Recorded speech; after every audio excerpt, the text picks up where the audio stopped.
Oh boy, last night was a long night in Las Vegas.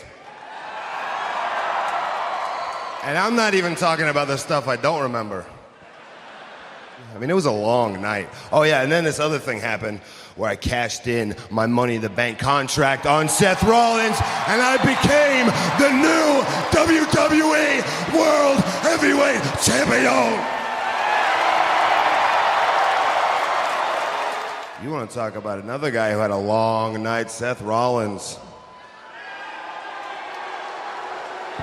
It was just the right guy at the right place at the wrong time.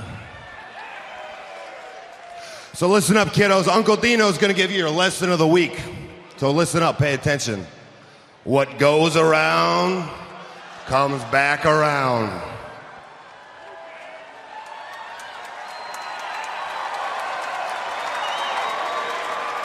I've been chasing this for 2 years, and this is the reason I kept picking myself up, dusting myself off, patching myself back together, and then this is why I kept on trucking. This is why I kept on swinging. And as I sit here with this championship in the middle of this ring live on Monday Night Raw,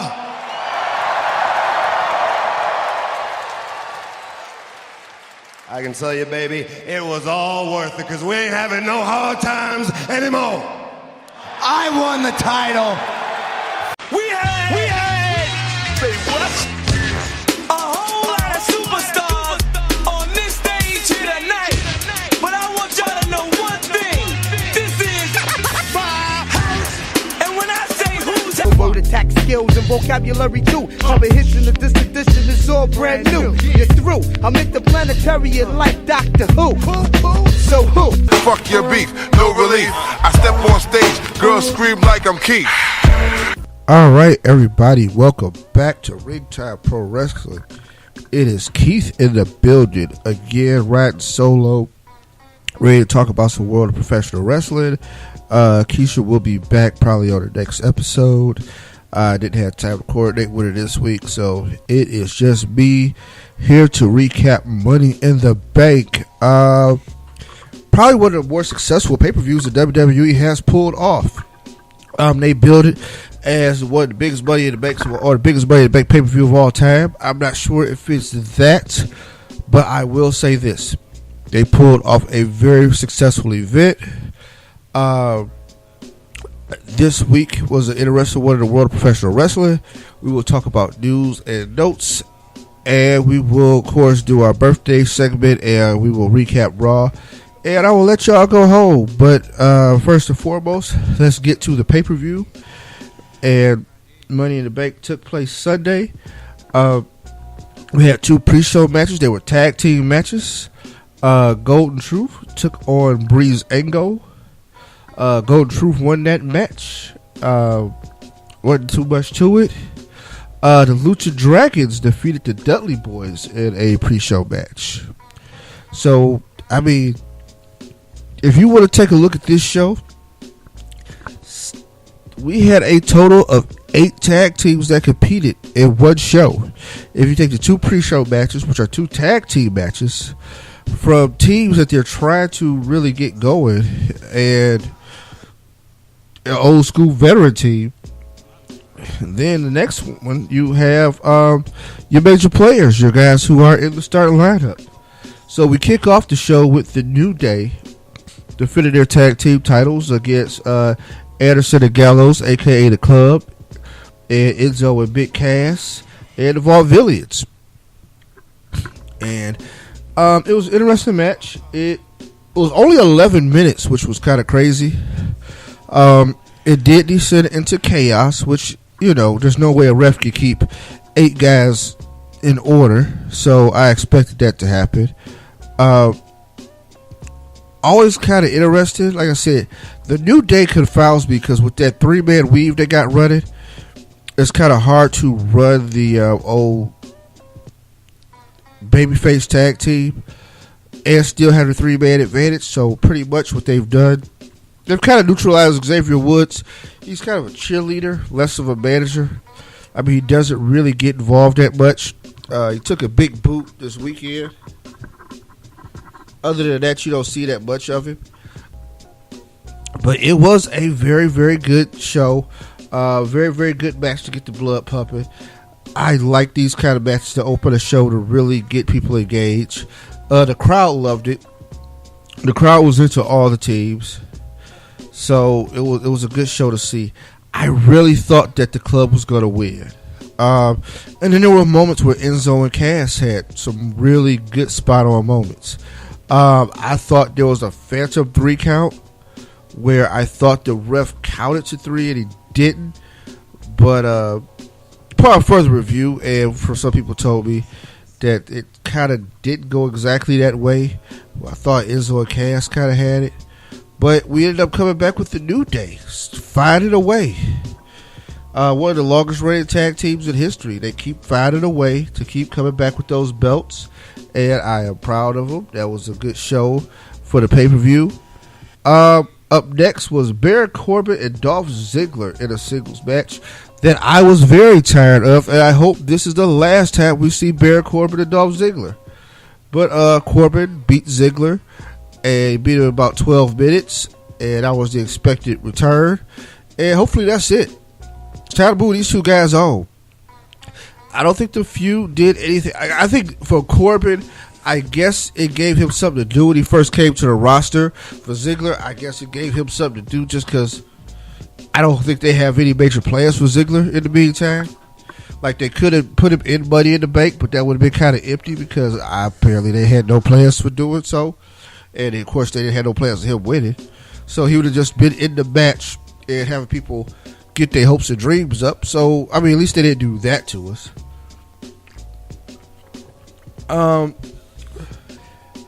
Fifth match, Dana Brooke and Charlotte defeated Becky Lynch and Natalya in a tag team women's match, which pretty much ended with Natalya turning heel. I mean, that was the main game we got out of that match. I mean, it was kind of like a setup. The match seemed like a setup for Natalya to turn heel because she snaps on Becky after they have a miscue at the end of the match and apparently just beats the hell out of Becky. I like Natty as a heel, though. I think because I was introduced to her as a heel, so naturally my natural inclination is that she's better as a heel. Because she's physical and strong, I think it works in that division because it makes her a little bit more intimidating. And, I think the last time she ever won a title, she won it as a heel. So it was good to see.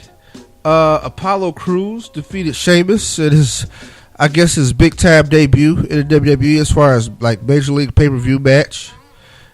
And that was good to see. I think that was predictable that he was going to beat Rocksteady. But it was good. It was good for Crews. I still think he's a very interesting guy. I don't know where he's going as far as like how they got him structured story-wise and what angle and what direction they're going to put him towards. Crews also is a very interesting guy because his physical appearance and his style are totally mismatched. Like, he has a jacked up power man appearance, but he wrestles a very like cruiserweight, athletic, flippy style. He does a lot of things that I probably would hold on to. And I was not saying he should do them. I think he definitely should do it because I think they provide shock and awe. But I would hold some things for pay-per-views. And then even with pay-per-views, I would hold some things for bigger matches. Just kind of give them a little something else and then hold like some of those big moonsaults and stuff like that, which are very impressive, but maybe in like bigger matches they would even have more of an impact, especially if you only saw them in certain matches. The match that was most interesting to kick it up, and this is when the matches started getting longer, was AJ Styles and John Cena. 24-minute match, which was like the longest match of the night to that point. Very good match. I didn't like the Bullet Club interference towards the end. I thought that took away from the match, and it took away from AJ Styles' win.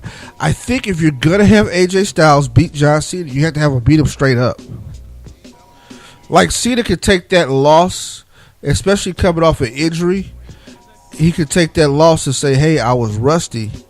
And you just make it close, even make it controversial. Like, I wouldn't have minded if they made it where the ref maybe got a bad count or the ref was out of position and AJ won, because it's still just between them two. With the club involved, it's just a mugging. So it's just a matter of, hey, I got these guys and they're better than you. And what happens is, Cena always overcomes in those situations. So not only now do you take down one guy, you make three people look bad because three people couldn't get the job done. When Cena eventually overcomes, and that's not the direction you want to go in.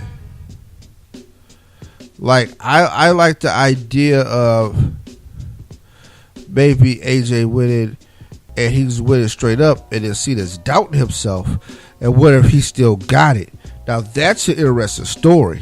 The guy who's the man, the guy who's been the pinnacle of the WWE and sat at the top for a while is wondering, are the skills diminishing?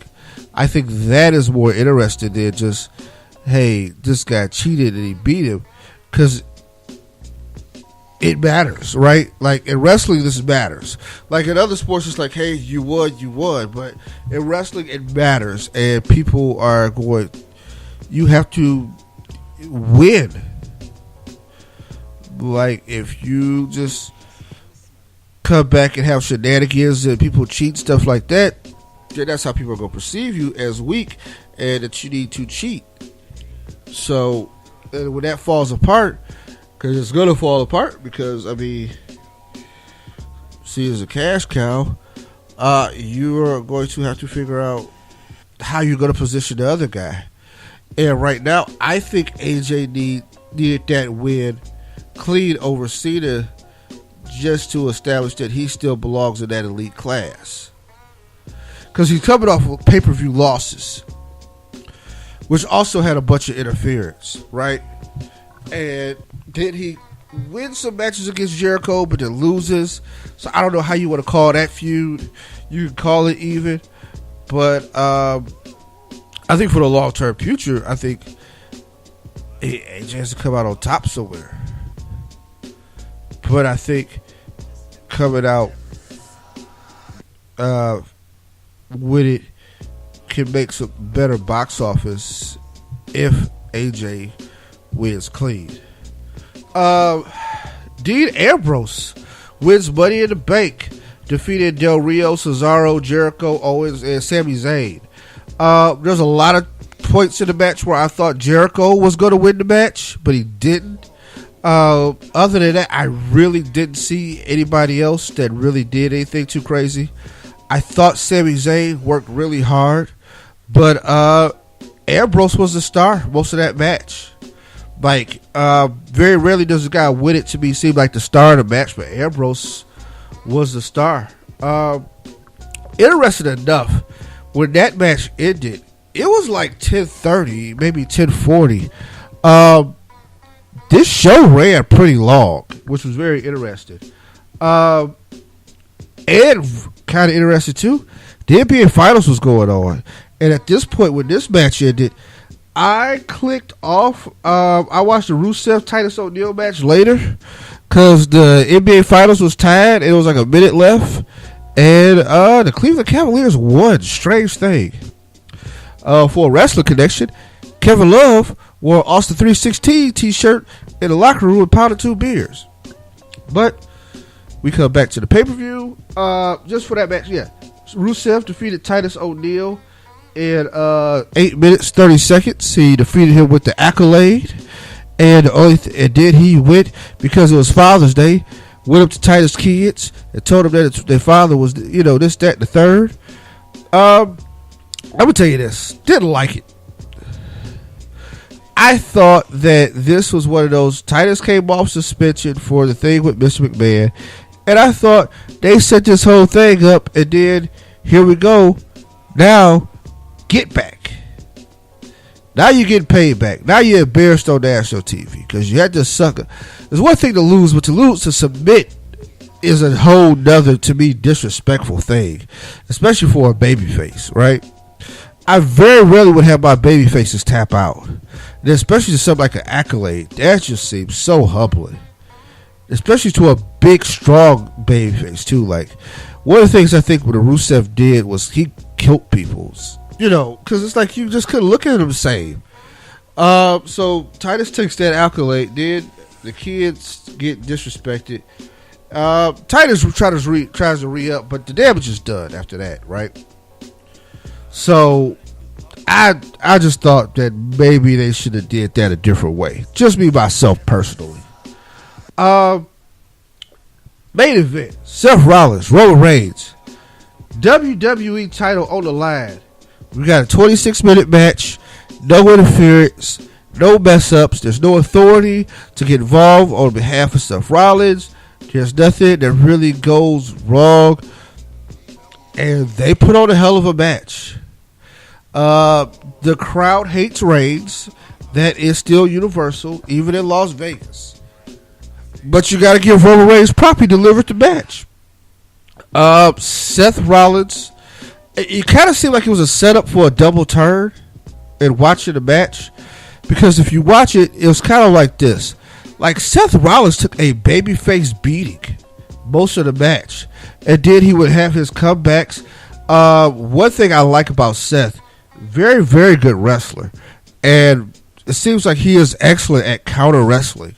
Like, he has a counter for every move that you have put out there. Like, he's always, no matter how bad the situation is, he has that move that could get him out of it. And I like the way that was presented in the match. Like I said, he took that beating, and he just took a beating throughout the match. And I thought that, hey, this guy set up like a babyface return. Then he hit a nice counter to the spear and turned it to a pedigree. He defeated Roman Reigns clean and fair and square.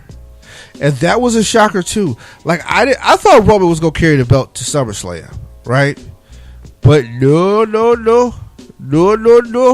We have a new champ. It is Seth Rollins. He has defeated Roman Reigns. But who won Money in the Bank? Dean Ambrose. And Dean fulfilled his promise that he said on Raw. If he won, he was cashing in after the match. And what did he do? He cashed in. So now, 15 of the 17 Money in the Bank briefcases have been successfully cashed in. This is one of the few that were cashed in on the same night. I think Kane did the same thing when he cashed in on Rey Mysterio. So is cashed in, and Dean Ambrose is our new world champion. Kind of funny. So we will call 6/19/2016 officially Shield Day, right? June 19th, 2016 is officially Shield Day. Why is it Shield Day? Because all three members of the Shield held the world title on this day. Roman Reigns walked into the event as a champion. Seth Rollins won the belt, and then he lost it to Dean Ambrose. So yes, all three members of the Shield have held that title in one day. So affectionately, we will call 6/19/2016 Shield Day in the world of professional wrestling. The day you get your homeboys on. With that, I will go ahead and take a break. We'll come back on the other side. We'll talk news and notes. We'll talk about Raw, and we will let you guys, chill out for the rest of the week. I'll have some New Japan news, and that's probably about it. So with that, peace. Beach, Sarasota, Florida.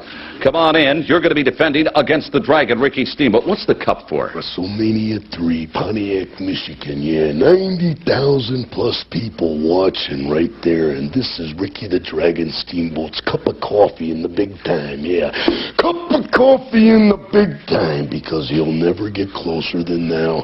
I am the Intercontinental Heavyweight Champion, and I will remain the Intercontinental Heavyweight Champion. And George the Animal Steel on the outside will be no factor, yeah. You say no factor. Obviously, he is a factor, or you wouldn't even brought it up. Oh, wow, Mr. Sarcasm, yeah. I don't care if you got 23 wrestlers around the outside, and it doesn't even matter, no, because I am ready, and I will not let this opportunity slip through my fingers. Cup of coffee, man, yeah. Man! Wow, man! All right, we are back with the birthdays, everybody. All right, today is June 23rd. So that meant yesterday was the 22nd. And Earthquake. The late great Earthquake would have celebrated a birthday. Earthquake would have been 53.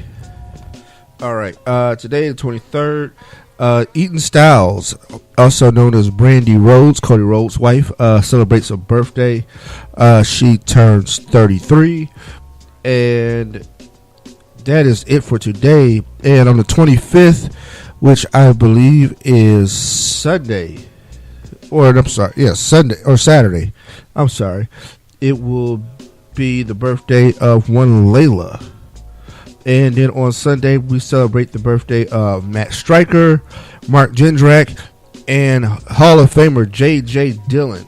And that is it for the birthdays. So let's get into the news. Now, the news is pretty heavy this week, man. Lots going on. So I'm going to go in order of importance. Not really order of importance, but I'm going to give you my thoughts on some things. One of the biggest incidents that popped off that came after we recorded our show last week was Jerry Lawler. Jerry King Lawler was involved in a domestic violence incident. And here's the thing. I'm going to read to you the whole thing in the spiel of the case. And I'm not taking anybody's side. I'm not telling anybody was right or wrong. But I'm going to tell you what a lot of y'all are doing wrong out in these streets. A lot of y'all are jumping to the assumption that Jerry is innocent or Jerry has not done anything wrong. Here's what I'll say about that. I'm not saying he's guilty. I don't know. I wasn't there. But you wasn't either. And I would be very cautious in cases like this, not to throw my name out there and not to throw my reputation out there on somebody you don't know that well, or even if you do know him. Because there's a lot of old time wrestlers too who like, hey man, Jerry don't even drink, Jerry don't do this, why would he do that? Hey man, you do not know the monster that lies within of some of your closest friends. I'm just telling you, it's better to be cautious and be easy and let these things play out. I'm not saying any dispersions on Jerry Lawler character, but what I will say is this: that dude has been through a few marriages, but there's a reason why the WWE got Lawler on indefinite suspension. They're going to let this thing play out. Now, the most latest update in the case, they'll have a hearing July 1st. The Georgians ordered both of them to stay away from each other. No contact, no text, no nothing, which is standard in these cases. But let me give you a rundown on what happened, or at least what they said happened. Pretty much Lawler and Lauren McBride, his fiance, were taken into custody for domestic assault, with each alleged the other assaulted the other. Okay? So, like I said, I'm not assuming anybody's guilt or innocence. According to the affidavit, pretty much this is how it turns in. Her side of the story is this: Lawler held her against the counter. He hit her in the head, pushed her against the stove. She said Lawler placed an unloaded pistol on the counter and told her to kill yourself. Lawler, meanwhile, claims McBride scratched his face, threw a candle at him, kicked him in the groin. He insists McBride retrieved the gun. Both are scheduled to appear court Monday, which they already did. Here's what I'll say about this. First of all, it's very, very bad publicity. Like, it is on every major news outlet. Like, Variety covered it, TMZ. Like, it's a very, very bad look for the WWE. But Lawler's on immediate suspension. Not a big deal. Will he be back? This is the thing. With SmackDown turning over and Raw and everything being so big right now, going down the pike, the longer this drags out for Jerry, the worse it is. Because it's not even about him getting a conviction, but if this just lasts a long time, they're going to move along. And I'm not saying it's not the right thing to move along, because I think maybe it's time for Corey Graves or somebody to be the color guy on SmackDown with Morrow. And I think they could really, really turn that show out. I think Morrow should be on Raw, and actually I think Renee Young should take the play-by-play over on SmackDown. But that's if I was running the company. Not saying the King doesn't still have a place. All the years and experience he has in the wrestling business, I'm sure you can find something for that man to do. He is one of the more gifted guys that's ever been in the business from a backstage and mental standpoint. This is a bad look, though. And like I said, I'm telling a lot of you guys who run these sites, a lot of you guys who are bloggers, and a lot of you guys who are in the media, and also ex-pro wrestlers or current, guys on the indie scene and stuff like that, and y'all may have a relationship with Jerry. Be easy, man. Watch what you say. I was just saying it come back to bite you in the ass. You don't know people as well as you think you do. And I'm not saying he is guilty. I'm saying CYA, cover your own, and just kind of sit back and, hope for the best. I don't know. I don't even know what the best is, right? Because right now, either way it goes, it sounds toxic, right? Nobody's in a good situation. I don't know who's telling the truth. I don't know if it's a mixture of the truth. They both could hit each other. Either way it go, very toxic. And they probably do need to be away from each other. That's the best thing they could do for either one of them. So yeah, I'm not saying anything for Jerry's character. I don't know the man. I'm just saying because I don't know the man. Most of you don't know the man. I'm saying just sit back, man. Just sit back. I think as men, a lot of times we make mistakes in these kind of cases or anything where it has to do with violence against women.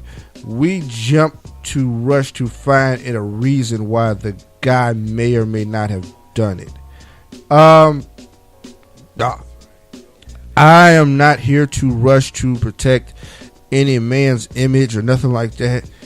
And quiet is kept most of the time. The men are wrong. The men are guilty. So just going on statistics, I would sit back and just sit this one out, right?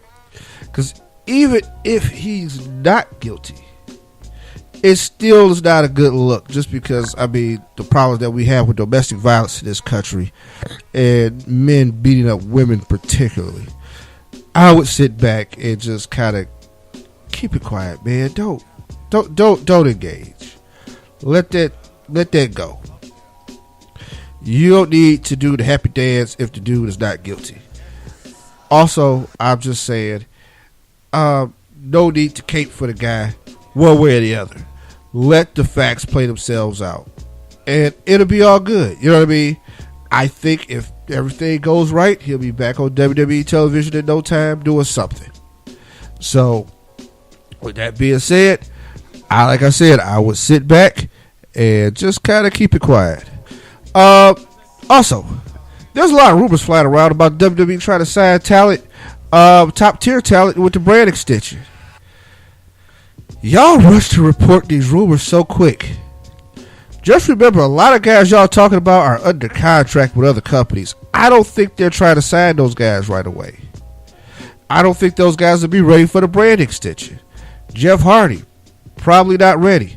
I know he's expressed interest in coming back to the WWE, but I'm pretty sure his contract with TNA is still pretty solid, and they not going nowhere. Quiet as kept. I joke about them, I talk about them, but that company is going to be the cockroaches of wrestling. You are not going to be able to get rid of them. So just understand, he going to probably have to fulfill that deal. Plus, he likes their schedule, and he likes what the demands that they put on him. Because there's not a lot of demands. Where the WWE schedule, man, that grind is so hard.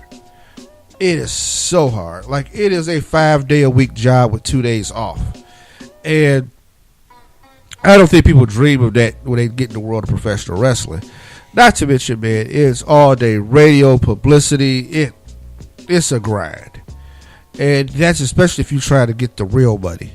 It's a grind. Like, I don't know how much, you know what I'm saying, Heath Slater got to do. But I know John Cena got to do a hell of a lot. So, you know what I mean? Guys coming out of TNA and stuff like that, I don't know. Now, somebody like Kurt Angle, I think they may work out a deal for him now that his TNA deal has expired, but I'm sure the particulars are still kind of iffy because Kurt probably want to come back full time and wrestle. I'm pretty sure they don't want to do that. Also, I don't know what varying degree is Kurt's health in, so that kind of stuff. Don't rush to just be the first with the rumors. And then I see a lot of y'all being lazy. I see a lot of copy and pasted in these streets. Hey man, not a good look. Because you're going down with the ship. And at least give credit to the place that you stole it from. I know you copied and pasted. Because dog is word for word. So at least give credit. At least say, hey man, I got it from this dude. At least say, hey, it's per such and such. Plus then, hey, it's they rumor. So you don't look stupid. But I'm just saying, be easy with the rumors and that kind of thing. We'll go a little out of order. Daniel Bryan will be back around in the WWE. He will work as a commentator for the Cruiserweight Classic. I think that's a good look for them. I think he'll call the action very well. It's something he's very familiar with. He's very familiar with the styles, and especially like with the Japanese wrestlers and the luchas. He knows a lot about that, and he will give a definite insight as somebody who's traveled the world and wrestled, a lot of people with these different styles. I think he'll bring something definitely to the table. And it's just good to see him back in the E, man. Good to see him around wrestling. Anything that he could do and keep him around wrestling, but still keep him out of that ring, I'm all for it. Because I think somebody with that much experience and that much talent, you got to find a spot for him in your company, man. I think if you're going to be around long term, and if you have the vision that the WWE has with development and stuff like that, I think he'd be an incredible coach or agent. I think working down at NXT, he could be invaluable to those young people, especially just with teaching people how to get over. Nobody has gotten over bigger than Daniel Bryan, right? I mean, right now, he is instant money still on TV. If he walks out in the arena, 30,000 people are chanting yes, just on his presence. Like, he has like a way to connect with I've never seen from anybody. And I think he can really work with the younger talent and help them understand what that means. Because that's what draws the money. That's what sells the tickets. So, glad to see him back. Also, the pay-per-view schedule has gotten leaked. Apparently, with the brand extension, they're going to go to 2 pay-per-views a month. And I mean, woo. And it's a leak.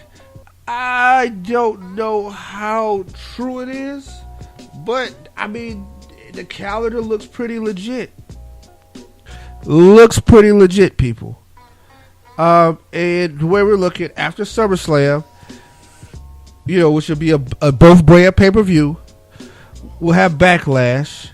Which is funny, we're going to bring back Backlash, but I guess we're going to use a lot of old pay-per-view names because, you can't have 24-hour pay-per-views and keep using some of the, So Backlash will come back September 11th, which I guess it'll be the Backlash after SummerSlam, and it'll be a SmackDown event, WWE Network exclusive.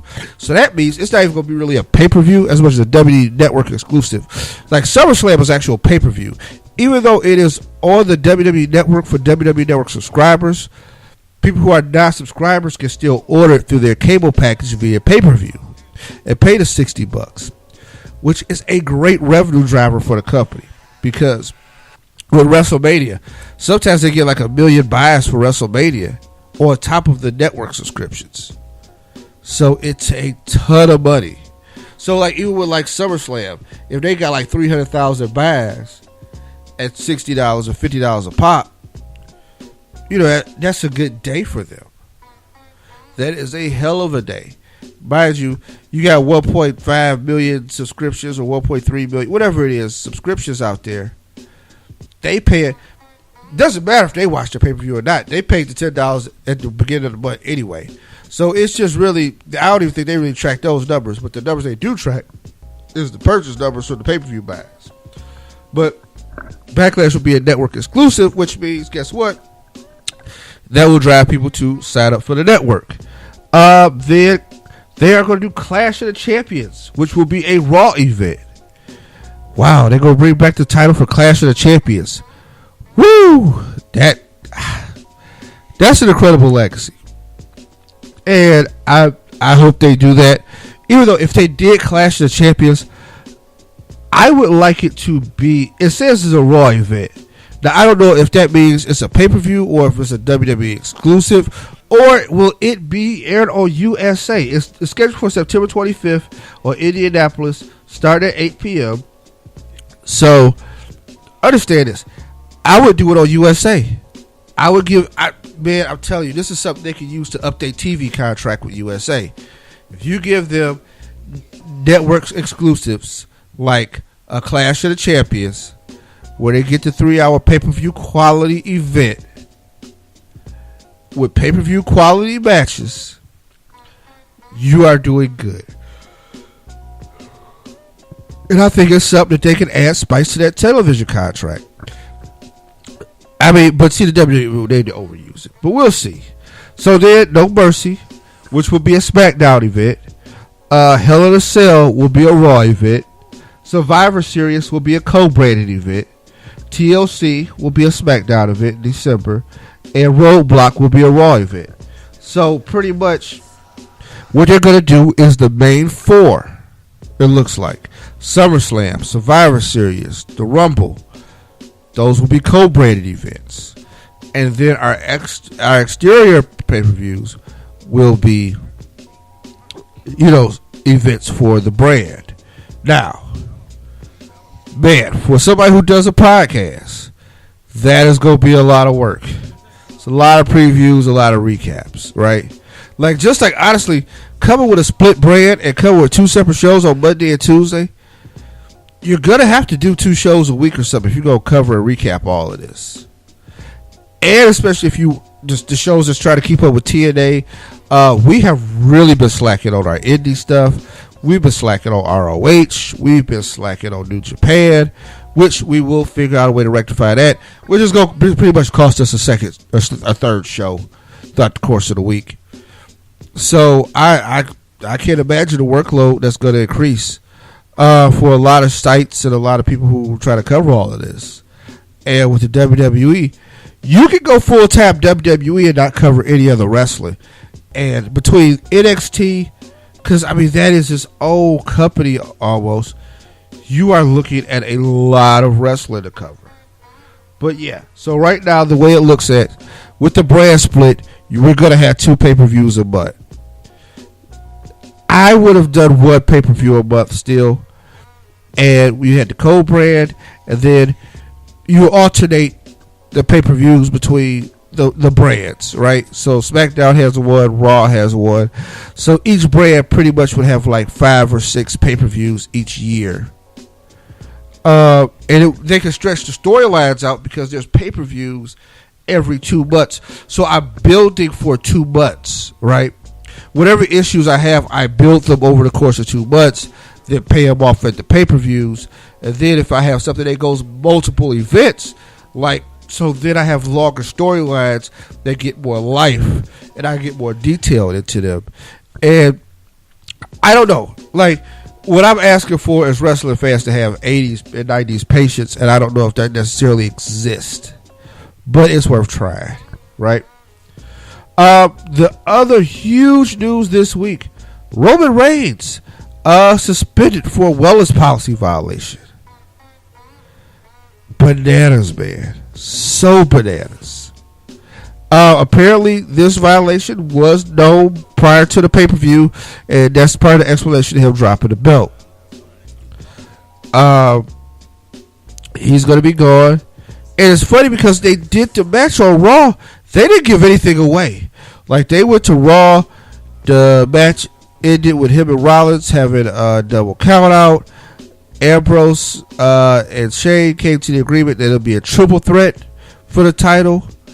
But, hey man, it looks like it's just going to be Ambrose and Rollins. Because the way the suspension is set up, Roman won't be back till after the draft. It was a legit 30 days, right? Hey man, other champs have screwed themselves before. The wellness policy, they really don't go into exactly what it was that tested positive. Generally with WWE superstars, everybody assumes roids, right? Unless it's a skinny guy. Then it's something else. Like when RVD violated the wellness policy, everybody was like it was weed. Because RVD is Mr. 420. So, hey, we're pretty sure it was weed. Okay. But then when we saw, like, Randy Orton, that guy was in a dark place. I can't tell you what it was. He violated twice. He was a two-time violator. Like, in 2006, he got 30 days. In 2012, he got the 60 or 90 day. Roman, this is a first-time violator. He is getting the 30 day. I've brought up the wellness policy. I think I went over it on this show. I'm not really going to go into the wellness policy per se right now with this one. What I will do is go into, people who've been suspended. Because Adam Rose recently, before he was released, was on a wellness policy suspension. Connor from the Ascension is coming back from his wellness policy suspension. And I'm going to go through the list of people who have been suspended for these things. But Roman makes no excuses. He apologized to his family, his friends, for making my mistake and violating the wellness policy. He stated, "No excuses. I own it," which I will. I agree. Go with it. And this is a list. Adam Rose was suspended 60 days for a wellness policy violation. That means that was his second warrant. Alpha Anoa'i Jr., known as Manu, was suspended for 30 days back in 2008. That is Roman's first cousin. Adam Levine was suspended 30 days in 2011. Balls Mahoney was suspended 30 days in 2006. Booker T was popped twice in 2007. 30 days once, 60 days for the second one in August 30th, 2007. Carlito, he got his contract terminated in 2010 over a wellness policy violation. Charlie Haas suspended 30 days in 2007. Chavo Guerrero suspended 30 days in 2006 and did 60 days in 2007. Chris K was suspended twice in 2007. Chris Masters was suspended twice in 2007. Of course, people suspended Chris Masters with steroids, right? Darren Young, 30 days in 2011. Derek Newkirk, 30 days, 2008. Don't even know what that is. D.H. Smith was suspended in 2007 for 30 days. That's Davey Boy's son. Now, people assumed it was steroids. Dolph Ziggler, 30 days in 2008. I doubt Dolph was steroids. Drew Haskins, 2006, 30 days. Edge, 30 days in 2007. Evan Bourne got 30 days in 2011 and then 60 days in 2012. Funaki got 30 days in 2007. I just want to let you know, to give you an idea. So these are not always steroids, because I'm pretty sure Funaki wasn't on the juice. Gregory Helms, Hurricane Helms, 30 days in 2007. I'm pretty sure that was like painkillers or something.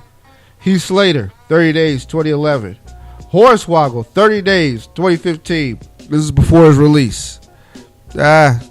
So, I mean, just understand, it could be a variety of things. Jeff Hardy's had 2 suspensions, 2007 and 2008 for 60 days. Jimmy Wang got 30 days in 2008. Some of these people, it's just funny, right? Like, okay, Connor had 60 days. That means it was his second time. Kurt Angle had 30 days in 2006. Mike Chioda, the ref, got 30 days in 2011. Mr. Kennedy got 30 days in 2007. I told you about Orton's 2 suspensions. Rey Mysterio, 30 days in 2009, 60 days in 2012. Rey actually might have been steroids. Rey was implicated in a sting when Benoit passed away, and a doctor was giving a lot of people stuff. Okay, yeah. Connor, first suspension came in 2006, That's how long he been in the company. Ryback had a 30-day in 2006. Test 30 days 2007. Umaga, another member of Roman Reigns' family. He had a 30 days in 2007. His contract was terminated in 2009. So I'm not sure what Eki did in 2009. Yeah, Masters got released at one point for it. They go through like different guys and what happened to him. But yeah, I'm not going that big of a deal. I'm not sure what it was. I'm not sure if Roman was smoking sticky icky. I'm not sure if Roman was on the juice. I'm not sure if Roman was doing some other substance.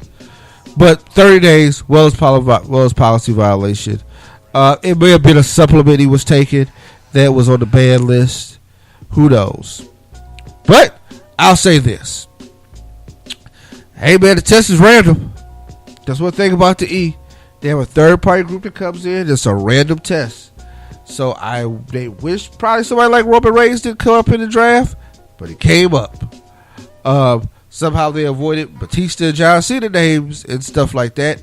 And I'm not saying those boys was on roids. I'm just saying that they've avoided being caught up in such shenanigans. That being said, we hope he comes back soon, comes back strong. And it'll be very interesting to see what they do with Roman Reigns. You gotta understand, he wasn't over when he left. They didn't like having that belt on him. Oh, I don't say they didn't like it. Fans didn't like it. And then I don't know how the WWE responded to Roman having that belt. With that being said, they love Seth. They love Dean. I think they're going to be interested in those matches. And now we just got to figure out, like I said, what is Roman's place when he comes back? Will we plug him right back in the title picture? Or will he have an ancillary feud with somebody else try to get into the picture? And, with that, we'll see what happens. And I'm going to go ahead and take this time to hit a break. We'll come back on the other side and we'll do a recap of Raw. This is Ring Time Pro Wrestling. Just like what we were talking about, everybody sets their goals high, and look what happens. This isn't just ours. This is everybody's. This is everybody's. This is what you need, Ted DiBiase. You need a little bit of family. That's what we are. When we get together, we kick people's teeth in together. This is not the $1 million belt. This is the Hulkamaniac belt. This is not purchased. These belts, this Hulkamaniac team can't be bought. You gotta fight, kick, and grind for it. And Hulk Hogan, we are gonna fight, kick, and grind for you all the way. You know something, multi-million-dollar man? Now that we're winding down to the Survivor Series, now that it's not that far off, I really like the fact that you're being backed into a corner by your own team. These guys aren't a bunch of has-beens like you tried to drill into the Powers of Pain's mind. These are the best in the world, brother. These are the best at what they do. These are the WWF Tag Team Champions #1. I'm glad you had to cut an extra check to the Powers of Pain. And as far as Jake the Snake's DDT stretcher service, arenas all around the country, multi-million-dollar man, his opponents are getting that long, slow ride in that rolling coffin as the ambulance wheels out of the arenas, as the red lights come on. I can't help but think you're going to be the next victim of the DDT. Zeus, you're mine. Jake the Snake, how are you going to get him in the bottom DDT? line is this, my man. A man that's dying of thirst has to have water. A dog that's starving has to have food. A child that's crying has got to have some attention. I have got to have you, Ted DiBiase. You know, we all have our needs. We all have our wants. But one thing I know, multi-million-dollar man, winding down into this thing, you're going to be on the phone. You're going to try to get a hold of Jake the Snake. You're going to try to get a hold of Demolition. Nobody here sells out. We live by the commandments. So, Raw, Monday. Our new champ, Dean Ambrose, comes out and introduces himself to the world. He said he was going to cash in. He lived up to what he said, and that's what's up. Roman and Seth show up because they have to show up, and ruin the party. Everybody wants a shot at the title. Roman wants his shot because Dean's his buddy and says, hey, why not? Roman even tried to play the friend card. Like, hey, man, how good was the cash in on Seth? Dean like, dog, I would have cashed in on you too. Basically saying, it's my time. Roman then had to face Seth because Seth was like, hey, I want my rematch. Now, technically, as champions get a rematch clause. Roman has a rematch clause. Seth Rollins has one. But I will say this, Roman kind of gets muddy when the title changes hands before you get your rematch. So they've had a number one contenders match on Raw later that night, specified by Shane McMahon. Stephanie was not in the building that evening. She was off probably doing other things, take care of some business. Sami Zayn took on Kevin Owens in a once and for all match to kind of settle their issues, which I think is kind of funny because anybody who's been watching them over 15 years know there is no such thing as a once and for all match for Kevin Owens and Sami Zayn, especially being in a new company. But they had the match anyway on Raw, and Sami Zayn did win, which good for Sami, man. I'm glad he's pulling off these wins on TV, because there was a time, man, he was just called the near fall king, like the close call Sami. Like, I'm going to get somewhere close, but I'm not going to win the match. And I'm going to get y'all to buy in, and then it's going to all fall apart. But no, he won the match. But after that, still had a brawl. So, when you brawl after a match, it lets me know it's not a once and for all. They still going to be at each other. So, hey, hopefully everybody can, get something out of that. Enzo and Cash took on the Vaudvillians and beat them, which is good. Enzo and Shane had a nice moment before the match that I really enjoyed. They looked at each other's shoe game, and both of them sickest shoe game in the company. Enzo, always fresh at that point. Shoe game was stupid. Them J's, man. Then Shane always got the retro ones, so they did that. Then they both did their little shuffle, their little dance. I was like, that's what's up. This is what wrestling. I'm telling you, wrestling is about to be cool again. Just understand this. Wrestling is on its way to being cool again. We are on our way to 1997-98. Wrestling is about to be cool again. So, it's cool now. I expect all your podcast numbers to go up. I expect all your blog hits to go up. Because wrestling is about to be cool again. And you can say, we knew it was coming back. We knew y'all was coming back. Welcome back to the party, people. The rates go up. Welcome back to the party. And the people who are in the game now, you're on the ground floor. You get a piece of the action. But wrestling is about to be cool again. You see the NBA champions out here rocking wrestling belts. So wrestling is about to be cool again. Baron Corbin defeated Zack Ryder in a squash. So that's, neither here nor there. On Raw, and I should have covered this in the news. The WWE announced their newest signee. Their first ever Chinese signee. And how awesome is that? Like, they're going all over the world to find talent. But not only are the WWE signing a Chinese wrestler, they are signing a multi-year content distribution agreement with PPTV. Understand, the Chinese government controls a lot of the internet entertainment that comes through the pike, so it's kind of hard to get stuff over there. They don't have like full access to the YouTube or stuff like that. They got their own version of Netflix. Mind you, I wonder how much Shane McMahon had to do with this. Shane McMahon's a huge businessman over there. He has his video on demand company, which is kind of like the Chinese Netflix. And he's the CEO of that.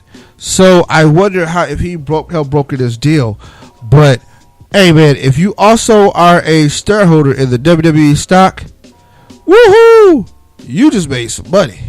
Because this is a big deal. When you talk about a country that has 1 billion people, and then you become like a content provider to 1 billion people, you are doing some big things. And of course, the WWE really wants to expand the Asian market, right?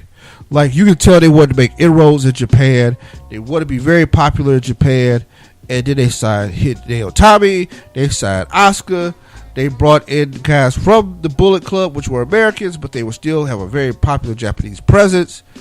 Then they signed Shinsuke Nakamura, and they're making overtures towards people like Okada. So think about it. Like, they really want a piece of Japan. And they can put on a show in Japan now that is so awesome. Because you can send Asuka over there. You can send Nakamura over there. Baylor is a guy who's majorly popular over there because he was popular in New Japan. AJ Styles, Gallows, and Anderson, very popular in Japan. Brock Lesnar, huge star in Japan, especially off his UFC runs. But he was former IWGP champ. So, like I said, they can put together an awesome show in Japan at any time. Now I think they're trying to expand to China. So they can do like a Southeast Asia tour. That'd be awesome. They've already announced that September 10th, 2016, at 7 p.m., they're going to do a WWE live event to Shanghai. So get ready to watch that on the WWE Network. But they signed Ben Wang, the first ever Chinese talent, to a developmental deal. So they're going to develop some homegrown Chinese talent. So by that time in September, he'll have a premiere match on that live event that really draw the whole crowd and draw people out and put some more eyes and probably more subscriptions to the network. And that's just, you're not just covering that market, but then also in a place like United States where you have a huge Asian population or you have huge different ethnic populations. Everybody in this country has somebody in the WWE they see. If you're African American, you have the New Day, you have Mark Henry, you have Titus O'Neil, you got Derek Young, yada yada yada, right? If you Irish, you got Sheamus, you got Becky Lynch. If you're British, you got Paige.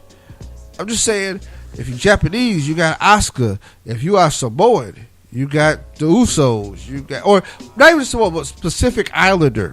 Period, right? Like, that covers a whole broad culture of people in the Pacific Islands. You got a lot of guys there, right? If you're Hispanic, you got Alberto Del Rio, you got Sin Cara, Kalisto now has came up, and they keep trying to expand that base so you can figure out somebody. If you're a Muslim, hey, Sami Zayn might be one of your inspirations. I don't know. But they're trying to say, hey, they got something for it. They got something for everybody. It's going to be interesting. But yeah, they came over to China. WWE making big moves. So yeah, they got the multi-year distribution deal with PPV TV. And they went over there and announced it. They sent a few people over there. And one of the contingencies was John Cena, who speaks Mandarin. John Cena out here spitting Mandarin. Hey man, I gotta get my game up. He got time to learn Mandarin. I gotta learn something. I think for me it'd be more functional to learn Japanese because I watch a lot of New Japan, and I want to go to Tokyo one day, so it's probably more functional. But whew, hey man, don't nobody tell you that man ain't smart. Like, he was in a press conference and he was comfortable with it. Like, it wasn't no cue card that he was just going like, I was like, whoa, he is comfortable up there. So, you know, that was nice. But going on to Raw, right? Gotta love Raw. Get back to the Charlotte defeated Paige with, of course, some assistance from Dana Brooke. And that was cool, but was hot. And what I've been waiting on for a long time is, you know it, hit the music.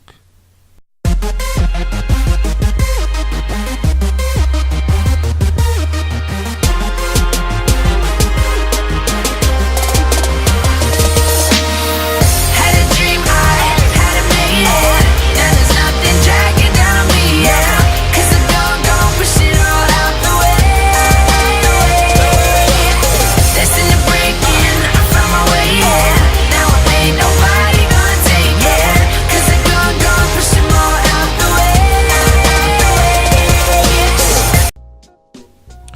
Yes, the boss, Sasha Banks, is back in the building. After I don't know how long, I've been mad with the WWE about Sasha Banks. Because I feel like she should have been on TV a long time ago. Hell, I feel like she should have won the belt at WrestleMania. I felt like Sasha win or we ride. Like, I was upset that she did not come out with that belt. But I am glad the baby girl is back. And she going to put some life in this women's division. She is ready. And she came through. And it was just like magic. It's like magic watching Sasha Banks. But, yeah. So that went down. Bray Wyatt and the family are back. And apparently they're going to have an issue with the New Day. I don't know if this is where the New Day lose their belts. I don't know if this is where they lose their life. But they out there with, Big Harper and Big Roman. So, hey, it is what it is. But glad to see Bray Wyatt back. Glad to see him back in the fold. Hopefully Luke Harper will return soon from that ACL surgery. But I know that's going to take a lot of time. But, yeah, man. I think Bray Wyatt will be one of the biggest beneficiaries for the brand extension. Just because the top tiers go thin out on both sides. And you going to have to give that man his shine. He's a draw. And people love him. So, with all that being said, Raw closes out with Roman Reigns and Seth Rollins in the number one contender match, which ends in a double count out. Shane O'Mac comes out, makes it a triple threat for the Battleground pay-per-view. And that was based on what Dean Ambrose said he'll fight either one of them. And he gets them both in a triple threat match, which is kind of dangerous for Dean. But, hey, Dean didn't care. He told both of them, hey, it's going down. And he gave them both dirty deeds. Dean is the man. Dean got the belt. And now you got to figure out how this is going to work out. Because like I said earlier, Roman ain't going to be at Battleground. Even if you do some tricky math, they still don't have him back in time for Battleground, so he can't be in that match. So it's Rollins versus Owens. I'm sorry, Rollins versus Ambrose for the title. I said versus Owens, which would be a hell of a match. But I guess that'll come down the pike. With that, that's Raw. Decent show, kept me interested. Not the most climactic post pay-per-view Raws, but good enough. With that, we are out, and we will be back next week. And if you have any questions, peace.